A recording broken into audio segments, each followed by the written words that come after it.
오늘 우리에게 주신 말씀은 요한계시록 14장 1절에서 13절 말씀인데 우리 다 처음부터 끝까지 함께 봉독합니다. 제가 1절 봉독합니다. 또 내가 보니 보라, 어린 양이 시온산에 섰고 그와 함께 14만 4천이 서 있는데 그들의 이마에는 어린 양의 이름과 그 아버지의 이름을 쓴 것이 있더라. 내가 하늘에서 나는 소리를 들으니 많은 물소리와도 같고 큰 우렛소리와도 같은데 내가 들은 소리는 검은 고 타는 자들이 그 검은 고를 타는 것 같도다. 그들이 보좌 앞과 내 생물과 장로들 앞에서 새 노래를 부르니 땅에서 속량함을 받은 14만 4천 밖에는 능히 이 노래를 배울 자가 없더라. 이 사람들은 여자와 더불어 더럽히지 아니하고 순결한 자라. 어린 양이 어디로 인도하든지 따라가는 자며 사람 가운데서 속량함을 받아 처음 입은 열매로 하나님과 어린 양에게 속한 자들이니 그 입에 거짓말이 없고 흠이 없는 자들이로다. 또 보니 다른 천사가 공중에 날아가는데 땅에 거주하는 자들 곧 모든 민족과 종족과 방언과 백성에게 전할 영원한 복음을 가졌더라. 그가 큰 음성으로 이르되 하나님을 두려워하며 그에게 영광을 돌리라.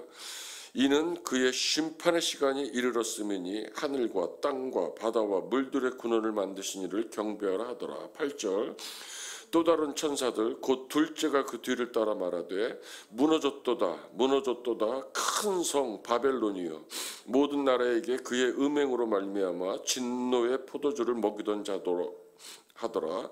또 다른 전사 곧 셋째가 그 뒤를 따라 큰 음성으로 이르되 만일 누구든지 짐승과 그 우상에게 경배하고 이마에나 손에 표를 받으면 그도 하나님의 진노의 포도주를 마시리니 그 진노의 잔에 섞인 것이 없이 부은 포도주라. 거룩한 천사들 앞과 어린 양 앞에서 불과 유황으로 고난을 받으리니 그 고난의 연기가 세세토록 올라가리로다. 짐승과 그 우상에게 경배하고 그의 이름표를 받는 자는 누구든지 밤낮 쉼을 얻지 못하리라 하더라.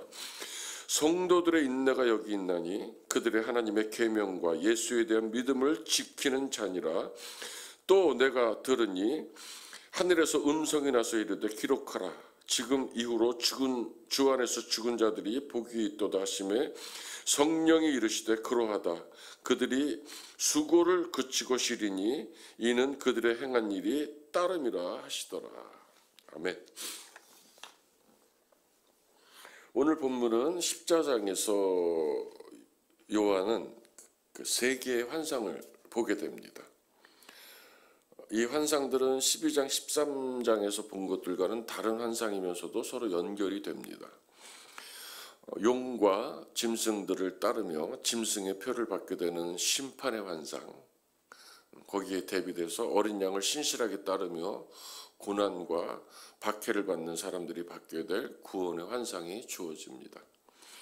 1절에서 5절 우리가 오늘 읽은 본문은 보좌의 환상, 6절에서 13절은 한 천사, 두 천사, 세 천사의 환상, 마지막 절까지는 주 안에서 죽은 자들에 대한 축복이 선포됩니다.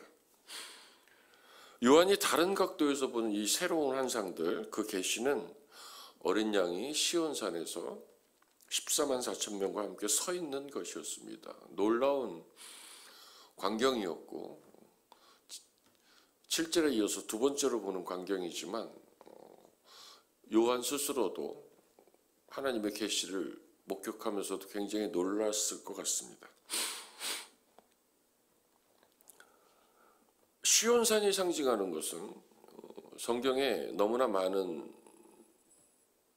해석들이 나오고 이 시온산에 14만 4천이 어린 양과 함께 서 있는 거로 인해서 여호와 증인도 나왔고 각종 이단들이 쏟아져 나옵니다. 이 시온산이 상징하는 것은 하나님의 임재이고 종말론적인 구원일 뿐인데 여기다 많은 해석들을 갖다 붙이기를 좋아합니다. 원래 시온산은 그 이스라엘이 포로 시대 이전에는 이스라엘과 이스라엘의 영토, 민족 전체를 시온산으로 표현하기를 좋아했고 포로 시대 이후로는 시온산을 성전 그리고 예루살렘을 가리키게 됩니다. 우리는 이 전통적인 해석을 따라서 성경의 안내를 따라서 지금 시온산을 우리들이 머물고 있는 교회, 그리고 장차 우리가 하나님과 함께 영원히 살게 될 천국을 시온산이 상징하고 있다. 이렇게 이해하면 정말 간단하고 좋은데 이런 해석들이 있습니다. 지상에 있는 땅이다. 또 다른 사람들은 영적인 세계에 하늘에 속한 것으로 14만 4천 명만 거하는 것이다. 이런 주장입니다. 히브리서 12장 22절에 보면 그러나 너희가 이룬 것은 시온산과 살아계신 하나님의 도성인 하늘의 예루살렘과 천만 천사라 라는 말을 근거로 해서 성경의 66권이 그렇게 천국에서 구원받은 모든 성도가 함께 주님과 함께 영원히 산다는 그 진리를 선포하고 있음에도 불구하고 요 안경을 끼기를 즐겨하는 사람들이 많이 있습니다. 세 번째는 이제 지상에서 이루어지는 메시아 왕국. 그래서 이제 여기서는 또 많이 갈립니다. 전천년설, 무천년설, 후천년설. 그래서 천년 왕국이 믿는 사람들까지도 고난을 받는 천년이냐, 아니면 믿는 사람들은 구원받은 다음에 이루어지는 심판의 천년이냐, 아니면 천년 자체가 없이 이 땅에서 영원한 왕국을 가리키는 상징적인 의미냐. 1번, 2번, 3번 저는 다 싫습니다. 그 시온산에 14만 4천 명의 어린 양과 함께 있는 것을 요한이 봤다. 저는 성경을 저도 한 60번 정도 제가 읽었는데요. 제가 좋아하는 해석을 지금 여러분과 나눕니다. 이 14만 4천 명은 7장 4절에 언급된 14만 4천 명과 같은 무리들인데 첫 번째로는 구속받은 모든 성도를 가리킵니다. 아멘. 구원받은 모든 성도들을 상징적으로 이 14만 4천 명으로 칭한다. 이 무리들은 짐승의 표를 받은 자들, 13장 16절에 나온 그 짐승의 표를 받은 자들과는 달리 이마에 아버지의 어린 양 되신 그리스도의 이름이 쓰여져 있나니 그들이 짐승에 속한 것이 아니라 하나님께 속한 백성들임을 시사한다. 이마에 777이 찍혔냐 666이 찍혔냐가 중요한 게 아니라 하나님께 속한 백성들이냐 아니냐가 14만 4천 명을 가르게 된다. 이렇게 받아들이시면 될 것 같습니다. 제 개인적으로 저는 이렇게 해석하기를 좋아합니다. 하나님은 제가 자막을 좀 띄울 텐데요. 하나님은 일찍이 신명기를 통해서 당신의 택한 백성 이스라엘에게 행복을 명하시면서 이렇게 말씀하십니다. 한번 읽어볼까요? 시작. 하늘과 땅과 그 위의 만물은 본래 내 하나님 여호와께 속한 것이로되 여호와께서 오직 내 조상들을 기뻐하시고 그들을 사랑하사 그들의 후손인 너희를 만민 중에 택하셨음이 오늘과 같으니라. 그러므로 너희는 마음에 할례를 행하고. 요한이 본 환상으로 성경 전체를 해석하려는 것은 위험하다고 요한계시록 1장을 시작할 때부터 말씀드렸습니다. 요한계시록은 성경 65권을 충실히 마음판에 새기고 따르기를 작정했거나 그 말씀 안에서 살다가 순교를 당하거나 생을 마감했거나 하나님의 부르심을 받은 모든 사람들에게 하나님이 마지막으로 주는 선물입니다. 구원받은 사람들에게 주는 선물입니다. 하늘과 모든 하늘과 땅과 그 위에 모든 만물은 본래 내 하나님 여호와께 속한 것이로되. 오늘 요한이 보는 하늘의 환상의 계시는 이미 이스라엘 백성에게 초기 때부터 하나님이 알려주셨던 모형입니다. 마음의 할례는 하나님이 말씀하신 것을 진정으로 받아들이는 것이고, 몸의 할례가 아니라 마음의 할례는 그 다음에 말씀에 반응하는 열린 마음, 그 마음으로 신앙생활을 하면서 드러나는 삶을 의미합니다. 쉽게 얘기하면 믿음으로 사는 우리들의 모든 삶을 얘기합니다. 주 안에서 주님 뜻대로 믿음으로 살아가는 사람들에게 하나님이 허락하신 것이 이마에 아버지와 어린 양 되신 그리스도의 이름이 쓰여져 있다라는 선포다. 저는 이렇게 보는 겁니다.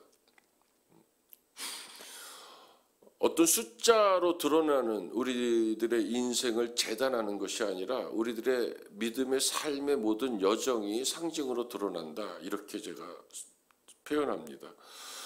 오늘 우리가 읽은 성경에서 상황이 많이 진전돼 갑니다. 이 14만 4천의 무리가 7장에서는 하나님의 모든 백성들이 하나님으로부터 인치심을 받으며 순교당한 무리들이 하늘에서 하나님을 섬기고 있는 장면이 기록되어 있었습니다. 그래서 사람들은 천국에는 14만 4천 명이 들어간다라고 사람들을 오해로 몰아넣기를 좋아했는데요. 오늘 본장에서는 상황이 바뀝니다.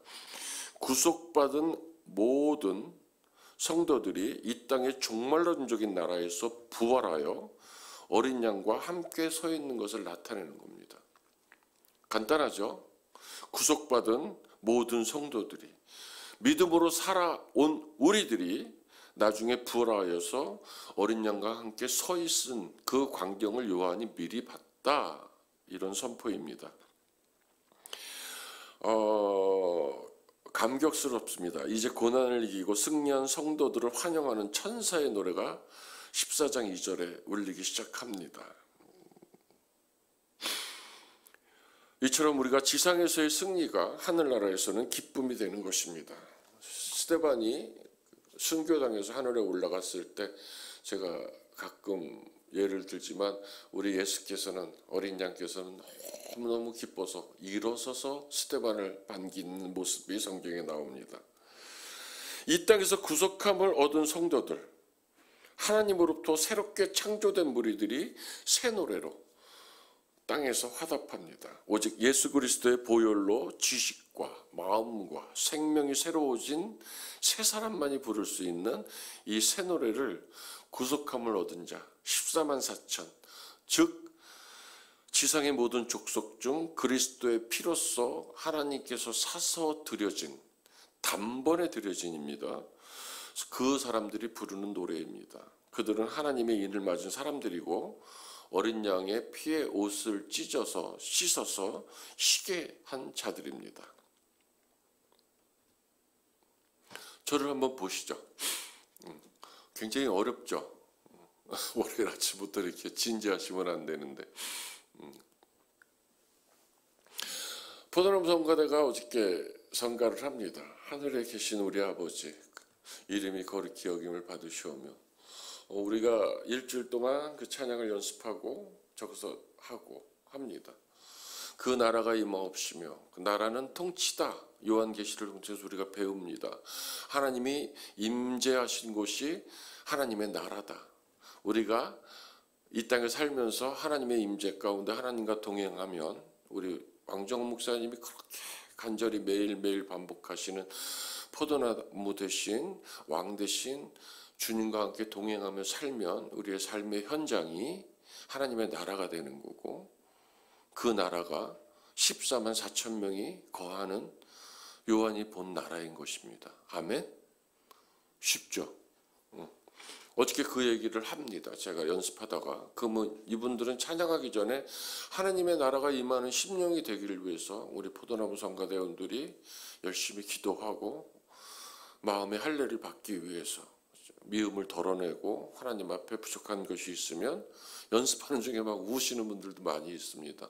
그리고 와서 하나님의 임재 가운데서 하나님의 나라에서 어린 양과 함께 하나님이 임재하셔서 우리 예배를 받을 때 우리가 그 찬양을 부릅니다. 그것이 새 노래인 것입니다. 제가 음악을 한 목사답게 새 노래에 대해서 지금부터 쭉 설명을 하려고 합니다. 오늘은 이렇게 사울이 혈기와 살기가 등등해서 예수 그리스도를 믿는 사람들을 어떻게든지 찾아서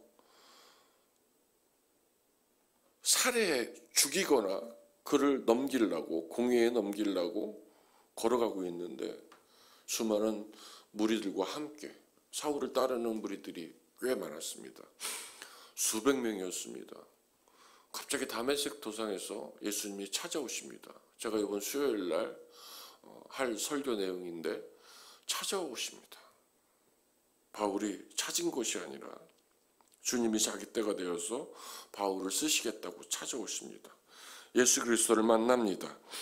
바울의 교회를 핍박하던 그 율법에 대한 헌신이 오히려 자기를 열심히 살았는데 자기를 죄로 인도하고 있었다는 것을 바울이 깨닫습니다. 그것이 자기의 삶이 자기가 추구하던 하나님을 대항하고 있었다는 것을 문득 깨닫습니다. 율법이라는 것은 자기 자신에 대해서 어떤 것도 할 수 없었는데 그리스도의 은혜를 잊고 보니까 자기의 모든 허물과 죄를 씻어주셨음을 바울이 깨달은 겁니다. 이처럼 구속함을 받는다는 것은 하나님의 전적인 은혜입니다. 새 노래는 곧 우리 하나님께 올릴 찬송을 내 입에 두셨으니 많은 사람들이 보고 두려워하여 여호와를 의지하리로다. 이것이 다윗이 정말 수천 년 전에 이미 새 노래라는 의미를 알고 하나님께 드렸던 고백입니다. 새 노래 곧 우리 하나님께 올릴 찬송을 내 입에, 이 땅에서 살아가는 부족한 내 입에 두셨으니 많은 사람들이 보고 두려워하며 여호와를 의지하리로다. 새 노래는 하나님의 구원을 받은 성도들이 드리는 노래입니다. 오늘 우리가 새벽 예배 때 거룩하신 하나님 주께 감사드리네라고 노래했을 때 이것이 새 노래입니다. 뉴송, 새로 2025년도에 작곡되는 노래가 아니라, 물론 그것도 성령 안에서 작곡이 되었다면 새 노래가 될 수 있지만 새 노래는 하나님의 구원을 받은 성도들이 드리는 노래입니다. 예수 그리스도로 인하여서 나에게 베풀어 주신 사도 바울에게 뿐만이 아니라 그 은혜를 나에게까지 베풀어 주신 그 구원의 위대하심을 감사하는 것이 새 노래입니다. 예수 그리스도께서 피로 사서 구원한 새롭게 된 하나님의 백성들이 베드로전서 2장 10절에 나오는 메시지입니다. 자기들과 친히 함께 계셔서 자기들로 하나님 앞에서 내려와 나라와 제사장을 삼으신 그 하나님을 노래하는 것이 새 노래입니다.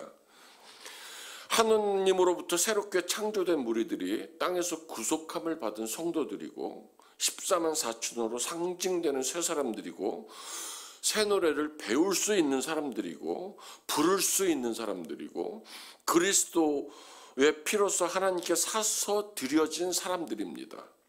그 사람들이 우리가 하나님의 인을 맞은 사람들이고 어린 양의 피에 그 옷을 씻어 희귀한 자들이고 우리 믿는 자들 모두입니다. 새 노래는 하나님의 구원과 심판으로 인한 완전한 승리를 노래하는 겁니다. 우리가 이 완전한 승리를 노래할 때 우리는 이 땅에서 이미 천국을 경험하는 것이다.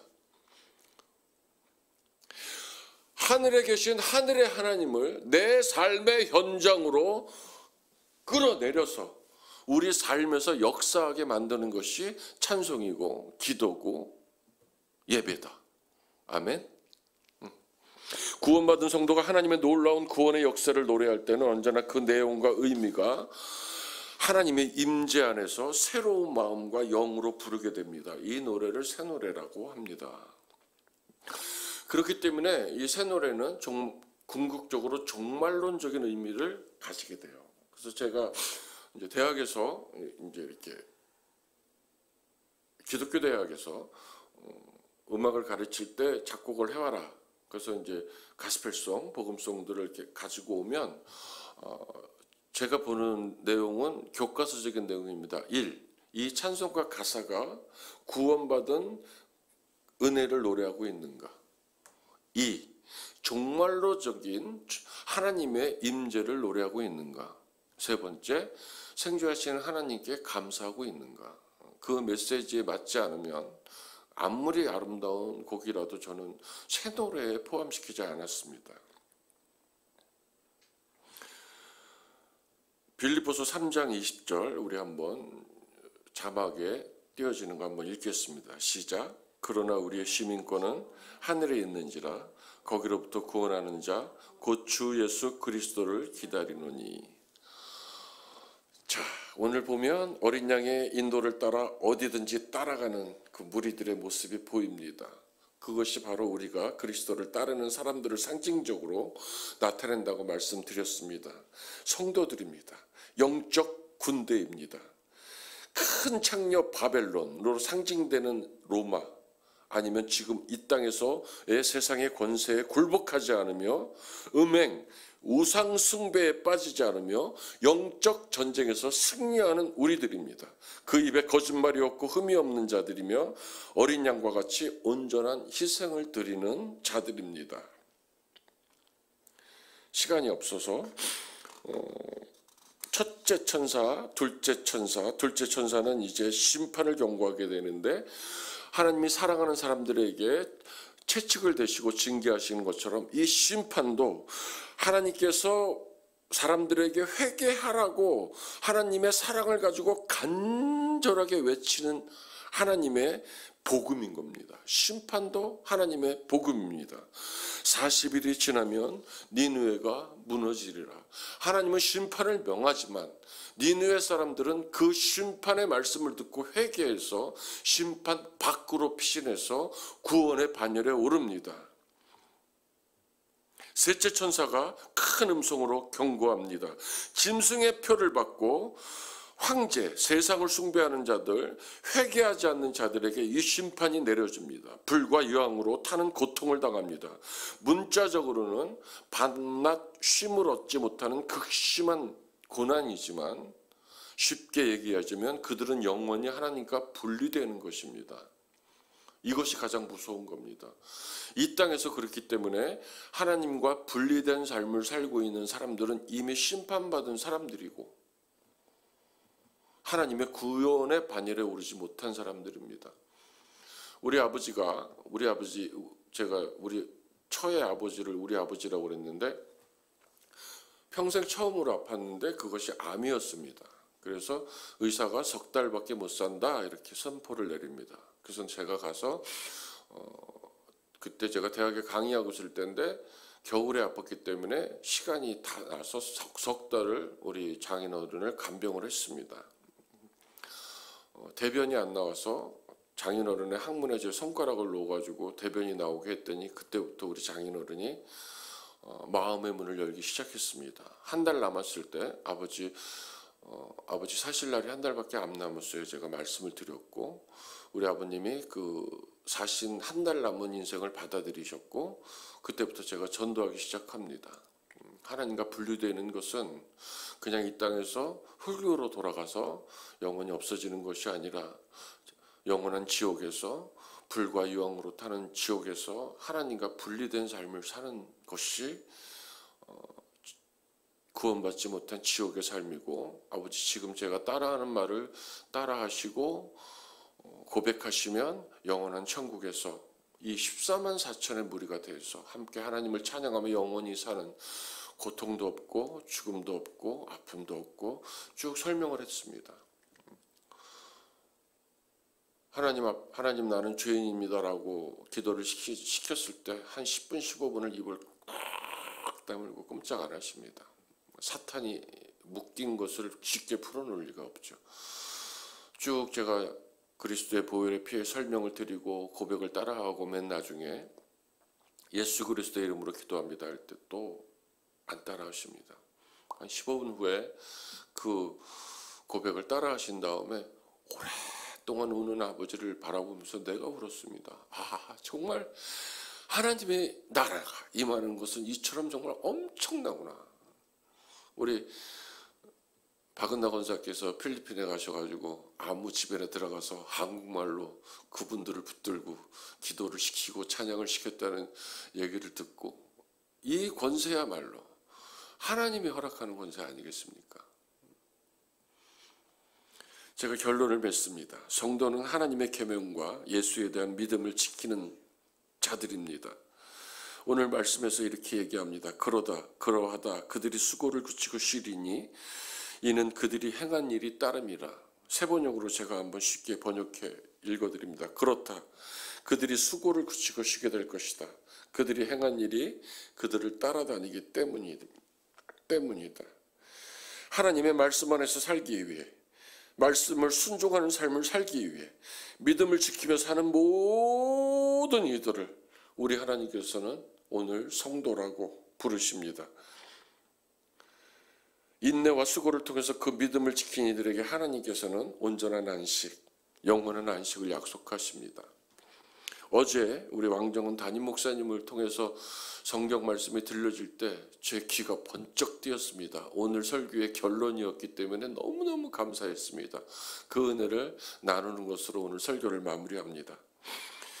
요한일서 5장 4절입니다. 무릇 하나님께로서 난 자마다 세상을 이기느니라.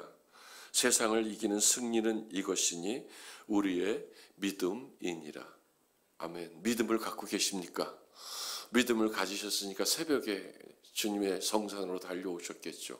오늘 세상을 이긴 이 믿음을 가지고 주님과 동행하시면서 이긴 자의 삶을 사시기를 주님의 이름으로 축복합니다. 아멘.